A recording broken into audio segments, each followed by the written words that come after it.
అన్నదాత అన్నదాత మీ అన్నదాత, చెమటోడ్చి ఆహారాన్నందించే రైతన్న, అనునిత్యం నీ కండదండగా నిలిచే నేస్తం ఎవరన్నా. అన్నదాత అన్నదాత మీ అన్నదాత.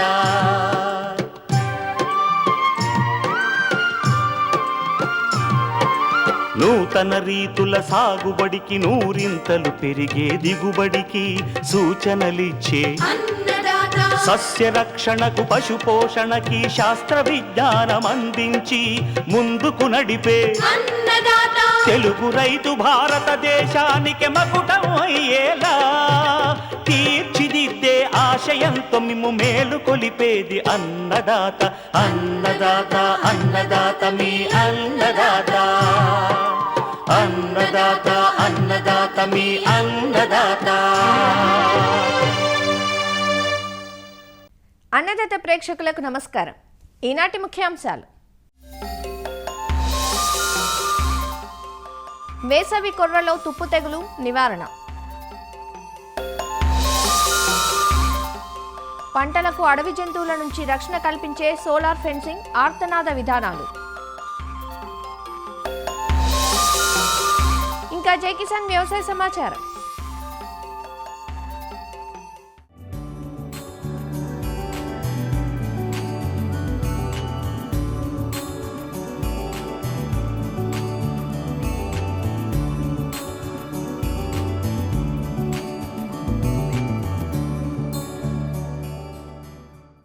మారుతున్న ఆహార అలవాట్లతో చిరుధాన్యాల వాడకం పెరగడంతో సాగు కూడా ఊపందుకుంది. అత్యంత ఆదరణ పొందిన చిరుధాన్యాల్లో కొర్ర ఒకటి. వేసవి పంటగా సాగు చేసిన కొర్ర ప్రస్తుతం పూత దశలో ఉంది. ప్రస్తుతం ఉన్న వాతావరణ పరిస్థితుల్లో పంటలో తుప్పు తెగులు కనిపిస్తోంది. ఈ తెగులును సకాలంలో అరికట్టినట్లయితే దిగుబడి తగ్గకుండా చూసుకోవచ్చు. వేసవి కొర్రలో తుప్పు తెగులు లక్షణాలు, నివారణకు చేపట్టాల్సిన చర్యలను సూచిస్తున్నారు ఆచార్య ఎన్జీ రంగా వ్యవసాయ విశ్వవిద్యాలయం నంద్యాల ప్రాంతీయ వ్యవసాయ పరిశోధనా స్థానం సీనియర్ శాస్త్రవేత్త డాక్టర్ వెంకటరమణమ్మ. కొర్ర పంట మన రాష్ట్రంలో సుమారుగా 25,000 ఎకరాలలో సాగు చేస్తున్నారు. మంచి పోషక విలువలు కలిగి ఉండడం వలన, మరియు మార్కెట్ ప్రైస్ ఎక్కువగా ఉండడం వలన, మరియు తక్కువ పెట్టుబడితో ఈ పంటను పండించడం వల్ల ఈ యొక్క పంట విస్తీర్ణం అనేది మధ్యకాలంలో ఎక్కువగా పెరగడం గమనించవచ్చు.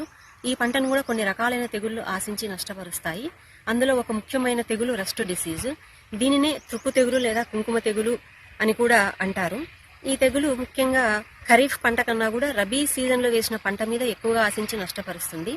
అదేవిధంగా ఆలస్యంగా విత్తిన పంటలో కూడా ఈ యొక్క తెగులు తీవ్రతను ఎక్కువ అవ్వడం గమనించవచ్చు. ముఖ్యంగా దీనికి అనుకూలమైన పరిస్థితులు కనుక అనుకున్నట్లయితే చల్లని అంటే వాతావరణంలో అధిక తేమ శాతం ఉండి చల్లని వాతావరణం అంటే లో టెంపరేచర్స్ ఉండడం అనేది ఈ తెగులుకు అనుకూలమైన వాతావరణం. ఈ తెగులు ఒక శిలీంధ్రం అనగా యూరోమైసిస్ సెటేరియే అనే శిలీంధ్రం వలన వస్తుంది. మరియు మొక్కలలో అన్ని దశలలోనూ ఈ తెగులు వ్యాపించి నష్టపరుస్తుంది.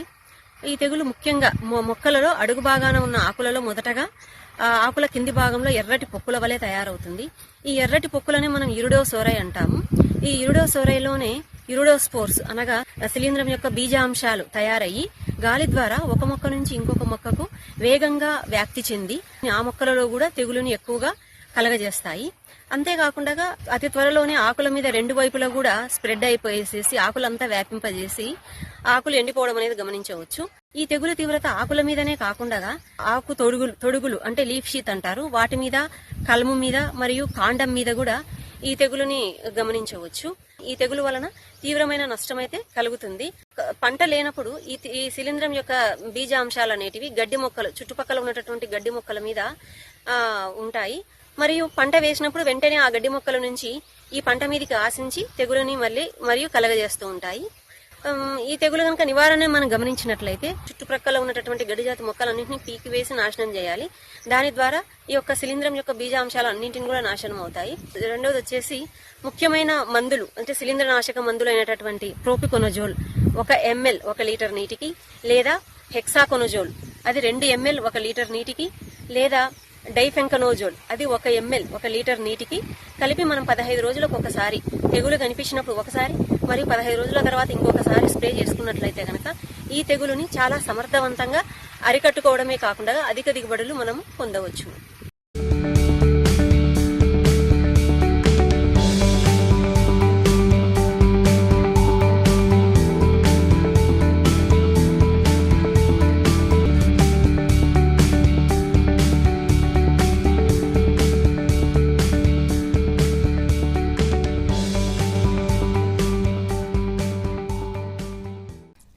మధ్యకాలంలో పంటలకు వన్యప్రాణుల నుంచి రక్షణ లేకుండా పోయింది. పంటలను రైతులు చీడపీడల బారి నుంచి ఎంతో కొంత రక్షించుకోగలుగుతున్నప్పటికీ అడవి జంతువుల నుంచి మాత్రం కాపాడుకోలేకపోతున్నారు. ముఖ్యంగా అడవులకు సమీపాన ఉన్న గ్రామాల్లో కోతులు, అడవి పందులు, నెమళ్ళు, ఏనుగులు వంటి జంతువుల సమస్య విపరీతంగా ఉంటోంది. ఎక్కువగా రాత్రి వేళల్లో సంచరించే అడవి పందుల బారి నుంచి పంటలను తప్పించడం గగనమవుతోంది. రాత్రి వేళల్లో కాపలాలు పెట్టినా, చేల చుట్టూ రంగు చీరలు కట్టినా పెద్దగా ఫలితం ఉండక రైతులు అన్ని రకాలుగా నష్టపోతున్నారు. అయితే కొద్దిపాటి పెట్టుబడిని భరించగలిగితే సోలార్ ఫెన్సింగ్తో పంట చేనుకు రక్షణ కల్పించే విధానం ఉత్తమమని రైతుల అనుభవాలు తెలియజేస్తున్నాయి. అలానే ఆర్తనాద విధానం కూడా మంచి ఫలితాలనిస్తోంది. వీటి ఏర్పాటుతో రైతులు నిశ్చింతగా ఉంటున్నారు.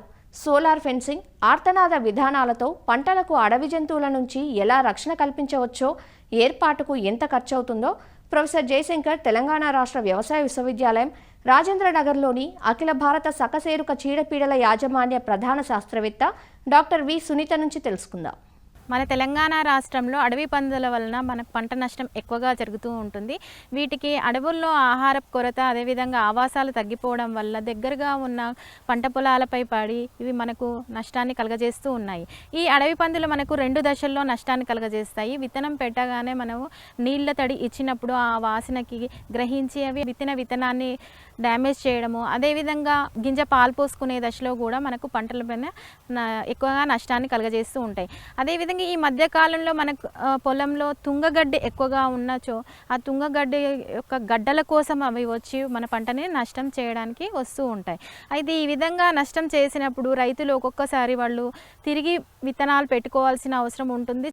కాబట్టి చాలామంది రైతులు ఈ అడవి పందుల బారి నుంచి రక్షించుకోవడానికి కరెంటు తీగలను ఉపయోగించి వాటికి కరెంట్ షాక్ ఇచ్చి ఈ విధంగా చంపేస్తూ ఉన్నారు. కానీ ఇది వన్యప్రాణి సంరక్షణ చట్టం పరిధిలో ఉన్నందువలన అడవి జంతువులను చంపడానికి వీలు లేదు. ఇవి చట్టరీత్యా నేరము. కాబట్టి అడవి పందులను చంపకుండా వాటిని మన పంటను రక్షించుకోవడానికి తయారు చేసింది ఈ అగ్రి సోలార్. దీన్ని సోలార్ ఫెన్సింగ్ అని అంటాము. ఈ సోలార్ ఫెన్సింగ్లో మనకి బ్యాటరీ ఉంటుంది. ఇది 26Ah బ్యాటరీ. ఈ బ్యాటరీది మనకు సోలార్ ప్లేట్ ఉంటుంది. ఈ సోలార్ ప్లేట్ సహాయంతో సూర్యరశ్మిని గ్రహించి ఇది ఈ బ్యాటరీ సహాయంతో కరెంట్ లాగా మనకు కన్వర్ట్ చేస్తూ ఉంటుంది. ఇక్కడ ఈ గ్రీన్ లైట్ చూస్తున్నట్లయితే ఇది మనకు సోలార్ ఇన్పుట్ వెళ్తున్నట్టు ఛార్జింగ్ అవుతున్న ఇండికేషన్ వస్తుంది. అదేవిధంగా ఇది బ్యాటరీ వోల్టేజ్ ఇండికేట్ చేస్తూ ఉంటుంది. ఇది ఆన్ ఆఫ్ బటన్ ఉంటుంది. ఇది ఆన్లో ఉన్నప్పుడు మనకి ఈ విధంగా మనకు ఉదయం వేళలో ఛార్జింగ్ అవుతూ ఉంటుంది. దీని బ్యాటరీ అవుట్పుట్ అనేది చూపిస్తూ ఉంటుంది. అయితే ఈ అడవి పందులు అనేవి మనకు రాత్రి వేళలో నష్టాన్ని కలుగచేస్తాయి. కాబట్టి పొద్దున్నంతా కూడా సూర్యరశ్మి సహాయంతో ఇదంతా ఛార్జింగ్ అవుతూ ఉంటుంది. మనకు దాదాపు రాత్రి వేళలో 10 నుంచి 12 గంటల వరకు కూడా ఈ బ్యాటరీ అనేది మనకు పనిచేస్తూ ఉంటుంది. ఈ ఎక్విప్మెంట్ సహాయంతో దీన్ని మనము ఈ సూర్యరశ్మి నుంచి వచ్చే సోలార్ ఎనర్జీని కరెంట్ లాగా ఈ విద్యుత్ GI వైరు సహాయంతో ఈ విధంగా మనకు వెదురు బొంగుల్ని మనం ప్రతి 10 అడుగులకు ఒకటి ఏర్పాటు చేసుకోవాలి. ఏర్పాటు చేసుకొని దీనిని GI వైర్ అంటారు, గాల్వనైజ్డ్ ఐరన్ వైర్. ఇది ఒక టాటా వాళ్ళది తీసుకుంటే 1 kg వచ్చేసి 125 రూపీస్ ఉంటుంది. మనకు 1 ఎకరానికి వచ్చేసి దాదాపు 10 కిలోల GI వైర్ అనేది అవసరం అవుతూ ఉంటుంది. ఈ విధంగా ఈ వెదురు బొంగులకు కట్టినప్పుడు మనకి ఇక్కడ ఈ వెదురు బొంగులతో కరెంట్ అనేది డిశ్చార్జ్ అవ్వకుండా ఉండడానికి ఈ విధంగా ఇన్సులేటర్స్ అనేవి ఉపయోగిస్తూ ఉంటాము. ఈ ఇన్సులేటర్ ఉపయోగించడం వల్ల మనకు కరెంట్ అనేది ఈ వెదురు బొంగుకు తగిలిన చోట మనకు కరెంట్ అనేది డిశ్చార్జ్ అవ్వకుండా కరెంట్ అనేది ఈ వైర్ గుండా ప్రసారం అవుతూ ఉంటుందన్నమాట. కార్నర్స్లో మనకు టైట్గా ఉండడానికి ఈ విధంగా టైట్నర్స్ అనేవి ఏర్పాటు చేసుకోవాల్సి ఉంటుంది. వీటిని టైట్నర్స్ అంటారు. ఈ టైట్నర్ సహాయం వల్ల మనకు కార్నర్స్ అనేవి ఎక్కువగా టైట్గా ఉండడానికి సహాయపడుతూ ఉంటుంది. మామూలుగా రైతులకి ఇవి ఎక్కువ ఖర్చుతో అవుతుంది అనుకున్న సందర్భంలో వాళ్ళు వాడి పడేసిన డ్రిప్ పైపుల్ని కూడా ఇన్సులేటర్ బదులు డ్రిప్ పైపుల్ని కూడా ఉపయోగించవచ్చు. డ్రిప్ పైపుల్ని ఉపయోగించడం వల్ల వాళ్ళకు కొంత ఖర్చు అనేది తగ్గించుకోవచ్చు. ఈ GI వైర్ని ఈ విధంగా మనము 3 వరుసలు ఏర్పాటు చేసుకోవాల్సి ఉంటుంది. మొదటి వరుస వచ్చేసి భూమి నుంచి 1 అడుగు ఎత్తులో, తర్వాత వరుస ఇంకొక అడుగు, మొదటి వరుస నుంచి 1 అడుగు ఎత్తు, మూడవ వరుస రెండవ వరుస నుంచి 1 అడుగు ఎత్తులో ఈ విధంగా 3 వరుసల్లో ఏర్పాటు చేసుకోవాల్సి ఉంటుంది. ఇందులో 12 వోల్టుల విద్యుత్ మాత్రమే ప్రవహిస్తుంది. ఈ జిఐ వైర్ గుండా 12 వోల్టుల విద్యుత్ ప్రవహించడం వల్ల అడవి పందులు లోపలికి రావడానికి ప్రయత్నించినప్పుడు వాటికి జస్ట్ షాక్ లాగా వస్తుంది, జర్క్ మాత్రమే వస్తుంది, వాటికి ఎటువంటి అపాయము జరగదు. కాబట్టి ఆ షాక్కి గురి అయినప్పుడు అవి భయభ్రాంతులకు గురయ్యి మన పంట లోపలికి రాకుండా దూరంగా వెళ్ళిపోవడం జరుగుతూ ఉంటుంది. 12 వోల్టుల విద్యుత్ మాత్రం ప్రవహించడం వల్ల అడవి పందులకు కానీ మనుషులకు కానీ ఎటువంటి అపాయం జరగదు. ముఖ్యంగా పాడి పశువులకి మనుషులకి ఎటువంటి అపాయం జరగకుండా ఉంటుంది. కాబట్టి ఈ విధంగా అగ్రి సోలార్ అనే ఎక్విప్మెంట్ని తయారు చేయడం జరిగింది. ఈ విధంగా సోలార్ ఫెన్స్ ఏర్పాటు చేసుకున్నప్పుడు మనం కింద గడ్డి అనేది పెరగకుండా చూసుకోవాలి. ఒకవేళ గడ్డి పెరిగి జిఐ వైర్కి తగిలించో కరెంట్, అందులో నుంచి ప్రసారమయ్యే కరెంట్ అనేది డిశ్చార్జ్ అయ్యే అవకాశం ఉంటుంది. కాబట్టి అడవి పందులు ఎప్పుడైనా వచ్చినప్పుడు వాటికి షాక్ అనేది రాకుండా ఉంటుంది. కాబట్టి కింద అనేది కలుపు కానీ గడ్డి కానీ పెరగకుండా ఎప్పటికప్పుడు శుభ్రపరచుకోవాలి. లేదంటే కలుపు మందుల సహాయంతో అయినా కలుపు అనేది పెరగకుండా నివారించుకోవాలి. ఈ విధంగా మనం సోలార్ ఫెన్సింగ్ ఏర్పాటు చేసుకున్నప్పుడు ఎవరైనా వచ్చి దీనికి తగిలినప్పుడు వాళ్ళకి షాక్ గురి అవ్వకుండా వాళ్ళకి తెలియడం కోసం ఈ విధంగా మనం కాషన్ సైన్లు కూడా మనము ఏర్పాటు చేయడం జరుగుతుంది. దీనివల్ల ప్రమాదానికి గురి కాకుండా దాన్ని లోపలికి వెళ్ళకుండా ఉంటుంది. ఈ ఒక్క ఎక్విప్మెంట్తోని మనము దాదాపు 5 నుంచి 7 ఎకరాల వరకు పంట కూడా మనము కాపాడుకోవచ్చు. జిఐ వైర్ కాస్ట్ 1 ఎకరానికి వచ్చేసి దాదాపు 5 నుంచి 6,000 రూపాయలు ఖర్చు అవుతుంది. 5 ఎకరాలకు అయినప్పుడు 5 ఇంటూ 6,000 రూపాయలు, 30,000 రూపాయలు ఈ జిఐ వైర్ని ఏర్పాటు చేయడానికి అవసరం అవుతుంది. నెక్స్ట్ ఈ ఎక్విప్మెంట్ ధర వచ్చేసి 18,000 ప్లస్ జిఎస్టీ ఉంటుంది. అంటే జిఐ వైర్ని ఏర్పాటు చేసుకోవడానికి మనం 30,000 అవుతుంది. అదేవిధంగా ఈ ఎక్విప్మెంట్కి జిఎస్టీతో కలుపుకొని దాదాపు 20,000 అవుతుంది. అంటే 50,000 రూపాయలతోని మనం 5 ఎకరాలకి సోలార్ ఫెన్సింగ్ని ఏర్పాటు చేసుకోవచ్చు. అదే మనం 1 ఎకరానికి చూసుకున్నట్లయితే 1 ఎకరాకు చూసుకుంటే మనకు దాదాపు 25,000 రూపాయలు ఖర్చు అవుతుంది. కాబట్టి ఈ ఒక్క ఎక్విప్మెంట్ని ఉపయోగించి 5 నుంచి 6 ఎకరాలకు ఉపయోగించినప్పుడు మనకు ఎకరాముకు అయ్యే ఖర్చు తక్కువగా అవుతుంది. దాదాపు 10,000 రూపాయలు ఖర్చు అవుతుంది. కాబట్టి ఎక్కువ ఎకరాలకు ఉపయోగించినట్లయితే ఈ ఎక్విప్మెంట్ మనకు ఖర్చు అనేది తక్కువగా పడుతుంది. లేదు 1 ఎకరం అయినప్పుడు మనకు ఖర్చు అనేది కొంచెం ఎక్కువగా ఉంటుంది. కాబట్టి కావాల్సిన రైతులు 2-3 కలిసి వాళ్ళు ఏర్పాటు చేసుకున్నట్లయితే కొంచెం వాళ్ళకు ఎకనామిక్గా కూడా బెనిఫిట్గా ఉంటుంది.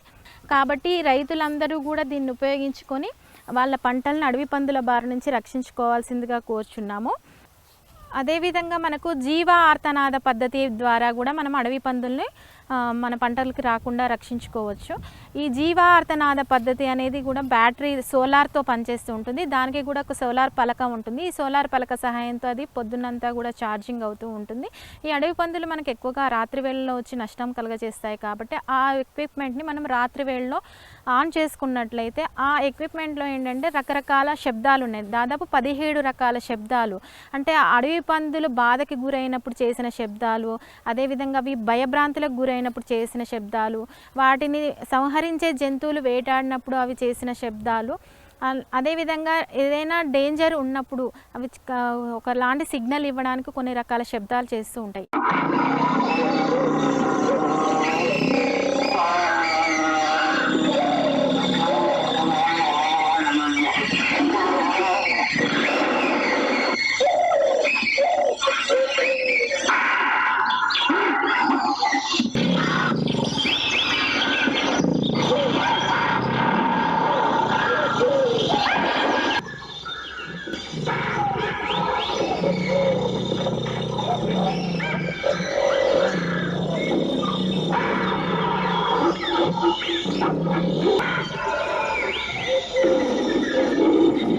పదిహేడు రకాలను ఒకదాని తర్వాత ఒకటి స్పీకర్ సహాయంతో మనం ఫీల్డ్లో పెట్టినట్లయితే ఆ శబ్దాలు కంటిన్యూస్గా వస్తూ ఉంటాయి. అదేవిధంగా మధ్య మధ్యలో మనకు నిశ్శబ్దం అనేది ఉంటుంది.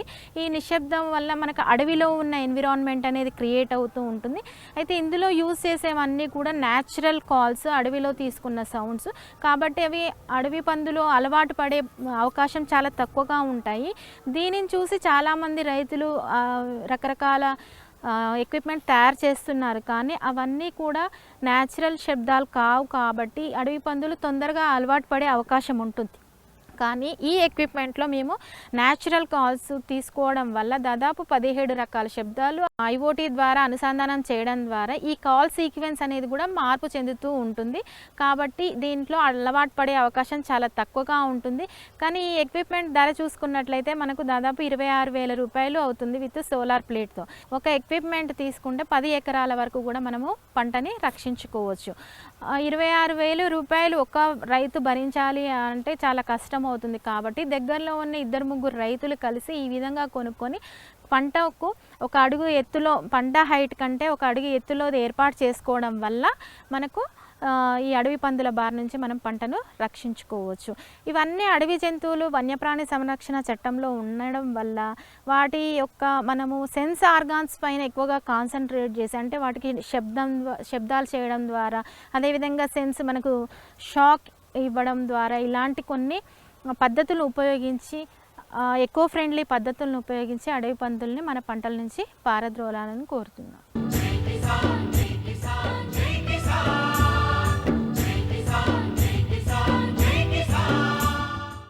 వ్యవసాయ సమాచారం ఇప్పుడు జై కిసాన్లో చూద్దాం. కృష్ణా జిల్లా బాపులపాడు మండలం వేలేరు గ్రామంలోని జవహర్ నవోదయ విద్యాలయంలో విద్యార్థులు సాగుబాట పట్టారు. సహజ పద్ధతుల్లో పంటలు పండిస్తూ తమ ఆరోగ్యాన్ని పెంపొందించుకుంటున్నారు. పాఠశాల ఆవరణలో పిచ్చి చెట్లతో ఉన్న 2 ఎకరాల భూమిని విద్యార్థులే చదును చేసి కూరగాయల సాగు చేపట్టారు. బెండ, మిరప, టమాటా, క్యాబేజీ, కాలీఫ్లవర్ వంటి వివిధ రకాల కూరగాయలను పండిస్తున్నారు. వంటింటి వ్యర్థాలు, వృధా నీరే పంటలకు వాడుతున్నామని విద్యార్థులు చెబుతున్నారు. ఇంతకుముందు బీడు భూములు ఉండేది. మా ప్రిన్సిపల్ సార్ వచ్చాక ప్రిన్సిపల్ సార్ ఇంతకుముందు మా యాజమాన్యం మొత్తం కలిపి పంటలు పండిస్తున్నాము. బర్కులిని, క్యాబేజీ, క్యాలీఫ్లవర్, వంకాయలు, టమాటాలు, మిరప, బజ్జీ మిరప మేము ఇక్కడ పండిస్తున్నాం. ఇప్పుడు థియరీగా నేర్చుకున్నాం కంటే మనం ప్రాక్టికల్గా నేర్చుకుంటే మనకి అవగాహన చాలా వస్తుంది పంటల మీద. లాగా ఇంతకుముందు మా విద్యాలయ బీడు భూమి లెక్క ఉండేది. మా ప్రిన్సిపల్ గారు ఎం శ్రీనివాసరావు గారు వచ్చిన తర్వాత మా విద్యాలయాన్ని బీడు భూముల్ని మొత్తం ఒక పంట ఫామ్గా కిచెన్ గార్డెన్ కింద చేశారు. దానివల్ల రైతులు పడే కష్టాలు మేము హ్యాండ్స్ ఆన్ ఎక్స్పీరియన్స్ ప్రాక్టికల్గా నేర్చుకున్నాము. దానివల్ల మాకు వ్యవసాయం మీద అవగాహన వచ్చింది. మా టైంలో కొంత ఈ కిచెన్ గార్డెన్కి మేము మా టైంని మేము కేటాయిస్తాము.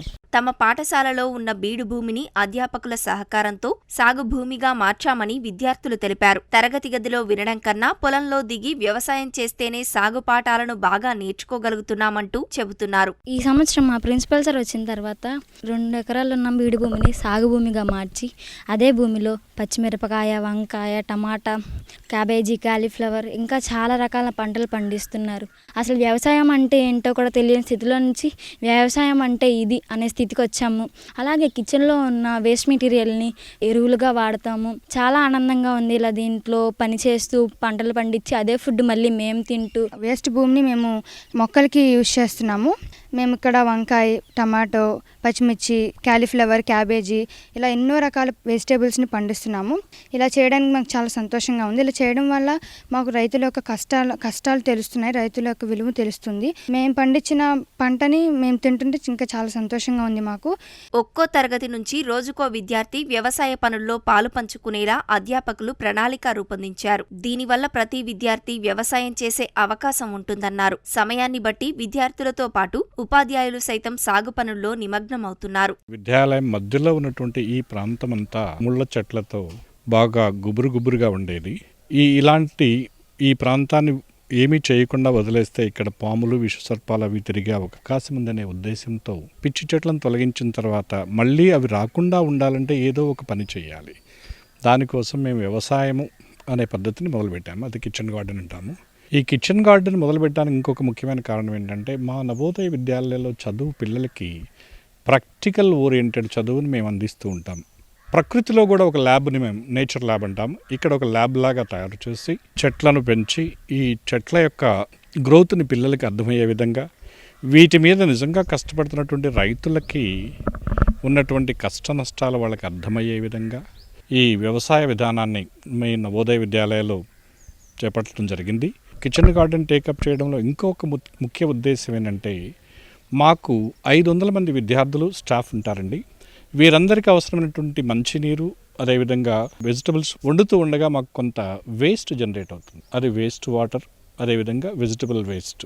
ఈ రెండింటిని మేము సద్వినియోగం చేసుకుని వాటిని మేము రీయూజ్ చేసే విధంగా ఈ చెట్లను పెంచడం జరుగుతుందండి. కెమికల్ ఫర్టిలైజర్స్ అండ్ పెస్టిసైడ్స్ ఏమీ వాడము. మాకు అందుబాటులో ఉన్నటువంటి వేప ఆకుని ఉడికించి వాటితో కషాయంలాగా తయారు చేసి వాటిని పెస్టిసైడ్గా వాడతాము. నేను వచ్చినప్పటి నుంచి ఇప్పటి వరకు ఈ విద్యాలయంలో విద్యార్థులందరూ చక్కగా మేము ఏవైతే ఇన్స్ట్రక్షన్ ఇస్తామో వాటినే పాటిస్తారు, చక్కగా చదువుకుంటారు. ఎలాంటి ఇండిసిప్లిన్ యాక్టివిటీ లేకుండా విద్యాలయాన్ని చక్కగా తీర్చిదిద్దడంలో మాకు స్టూడెంట్స్ సహకరిస్తున్నారు. దీని వెనుక ఈ కిచెన్ గార్డెన్ యాక్టివిటీ కూడా ఒక ముఖ్యమైనది. సాగు రంగంలో ఉండే ఆటుపోట్లను విద్యార్థి దశ నుంచే అవగాహన కల్పిస్తోంది నవోదయ పాఠశాల ఉపాధ్యాయ బృందం. మెరుగైన సేద్య విధానాలతో ఉత్తమ యువ రైతులుగా తయారయ్యేందుకు ప్రస్తుత అనుభవం ఎంతో ఉపకరిస్తుందంటూ వీరంతా ఆశాభావం వ్యక్తం చేస్తున్నారు. పెరుగుతున్న పట్టణీకరణతో నేటి యువత వ్యవసాయానికి దూరం అవుతున్నారు. అలాంటిది తమ విద్యార్థులను వ్యవసాయదారులుగా చేర్చేందుకు కృష్ణా జిల్లాలోని నవోదయ విద్యాలయ అధ్యాపకులు కృషి చేస్తున్నారు. తమ విద్యా సంస్థలోనే ఖాళీ భూమిని వ్యవసాయ ఉత్పత్తులను పండిస్తూ, అది కూడా సేంద్రియ పద్ధతుల్లో పండిస్తూ వ్యవసాయం యొక్క గొప్పతనాన్ని ఆ విద్యార్థులకు తెలియజేస్తున్నారు. కిచెన్ ద్వారా వచ్చే వేస్ట్ని ఎరువుగా ఉపయోగిస్తూ వివిధ రకాల పంటలను పండిస్తూ అందరికీ కూడా స్ఫూర్తిదాయకంగా నిలుస్తున్నారు. కెమెరామెన్ కోటితో శ్రీనివాస్, సిటీవీ న్యూస్, కృష్ణా జిల్లా. రబీ పంటలకు ఈ క్రాప్ నమోదు తప్పనిసరంటూ నెల్లూరు జిల్లా వ్యవసాయ అధికారులు సూచిస్తున్నారు. ఫిబ్రవరి 15వ తేదీ నాటికి ప్రతి రైతు ఈ పంట నమోదు ఈకేవైసీ తప్పనిసరిగా చేసుకోవాలన్నారు. దీనివల్ల రైతులకు వర్తించే పంటల బీమా, పంట నష్టపరిహారం, పీఎం కిసాన్, సున్నా వడ్డీ వంటి పథకాల ప్రయోజనాలు పొందాలంటే నమోదు తప్పనిసరంటూ సూచిస్తున్నారు. నెల్లూరు జిల్లాలో రబీ పంట కాలంలో ఈ సంవత్సరము 2,83,619 ఎకరాలు సాగు చేయటం జరిగింది. మనము వ్యవసాయ శాఖ తరఫున ఈ పంట నమోదు కార్యక్రమాన్ని మనము ప్రారంభం చేశాము. దానికి గాను ఈ సంవత్సరము ఫిబ్రవరి 15 లోపల మనము ఈ పంట నమోదు కార్యక్రమాన్ని పూర్తి చేయాలని చెప్పేసి వ్యవసాయ శాఖ గడువు విధించబడింది. కాబట్టి రైతులందరూ కూడా ఈ పంట నమోదు చేసుకొని దానికి ఈకేవైసీ చేయించుకుంటేనే మనకి పంట బీమా, పంట నష్టము, తర్వాత అదేవిధంగా ధాన్యం కొనుగోలు చేయడానికైనా, సున్నా వడ్డీ పంట రుణాల కోసమైనా సరే బెనిఫిట్స్ రావాలంటే ఖచ్చితంగా రైతులు ఈ పంటలో నమోదు చేయించుకోవాలి, అదేవిధంగా ఈకేవైసీ చేయించుకోవాలి. రాబోయే కాలంలో కూడా పీఎం కిసాన్ని మనము రైతుగా గుర్తించి అమౌంట్ పడాలంటే కూడా మనకి ఈ పంట అనేది తప్పనిసరి అని చెప్పి తెలియజేస్తున్నాం. మరిన్ని విభిన్న అంశాలతో రేపటి అన్నదాతలో మళ్ళీ కలుసుకుందాం. అంతవరకు సెలవు. నమస్కారం. అన్నదాతలు తమ సందేహాలు, సమస్యలను 1800-425-4085 టోల్ ఫ్రీ నెంబర్లో ఉదయం 10 గంటల నుంచి 11 గంటల మధ్య పని దినాల్లో సంప్రదించగలరు. ఈ కార్యక్రమాన్ని యూట్యూబ్లో www.youtube.com/annadaata ETV లింక్ ద్వారా వీక్షించవచ్చు.